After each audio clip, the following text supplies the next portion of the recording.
పాస్టర్లందరిలో కల్లా నాకు నచ్చిన పాస్టర్ గారు ఎవరో తెలుసా? విజయప్రసాద్ రెడ్డి గారు. ఎందుకో తెలుసా? ఈ వీడియో చూడండి ఒకసారి. సాక్ష్యం అంటే మైకి తీసుకుని మాకు ఏది పాలు ఇవ్వట్లేదంటే ఈ రోజు ఇచ్చిందండి, అది కాదు. చిల్లర మాటలు చెప్పి సాక్ష్యాలు అంటున్నారు మనోళ్ళు. బాగా అవమానం చేసేస్తున్నారు క్రైస్తవ సమాజాన్ని దొంగ సాక్ష్యాల పేరుతో. ఆవిడ ఎవరో గొడ్డలతోనంట నరికి నరికి నరికి సోది కబుర్లు. అన్ని గొడ్డల పోట్లు వేసేస్తే నువ్వు మనిషివా మర మనిషివా బోట్లు వేసి బిగిచ్చేయడానికి?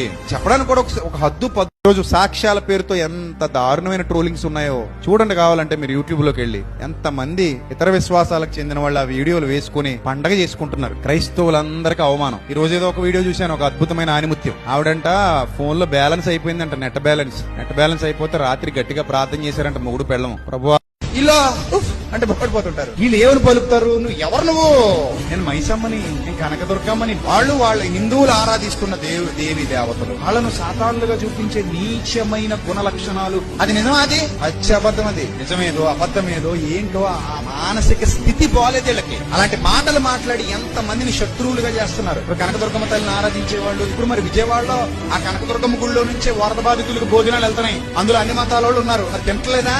తింటున్నారు.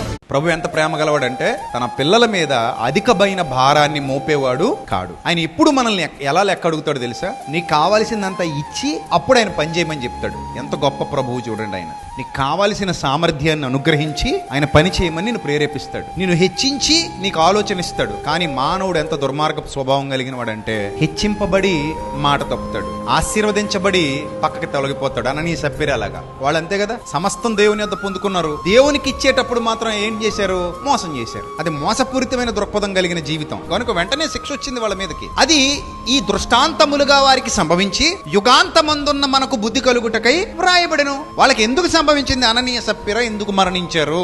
దృష్టాంతము, మనకొక దృష్టాంతం. అది ఇశ్రాయేలీయులు ఎందుకు శిక్షను కొని తెచ్చుకున్నారు? దృష్టాంతం. ఇస్కరియోతు యోధ ఎందుకు చచ్చిపోయాడు? అది మనకి దృష్టాంతం. ఈ సంగతులు దృష్టాంతములుగా వారికి సంభవించి యుగాంతమందున్న మనకు బుద్ధి రావాలి. నిజమే, బుద్ధి చాలా ఇంపార్టెంట్. బుద్ధి లేదు ఈ ప్రపంచానికి. బుద్ధి లేదు. బుద్ధి లేక ఏ మానవులు నశించిపోతున్నారు. మనిషికి ఏముండాలి? బుద్ధి ఉండాలి. మనిషికి జ్ఞానం ఉండాలి.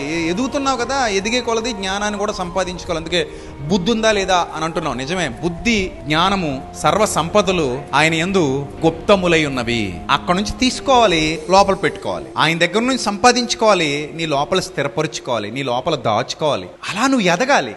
మన అంతిమ లక్ష్యం ఏమిటంటే మనం విడిపించబడినట్టుగా ఇతరులు కూడా విడిపించబడాలి. ప్రభు మనకు అప్పగించిన బాధ్యత అదే. నీ ద్వారా ఎంత మంచి ప్రవహించాలో అంత మంచి ప్రవహించాలి. నీ ద్వారా ఎంత సత్యం వ్యాపించాలో అంత సత్యం వ్యాపించాలి. దీనికి కట్టుబడినదే సంఘం. అందుకే శిరస్సు ఎవరట?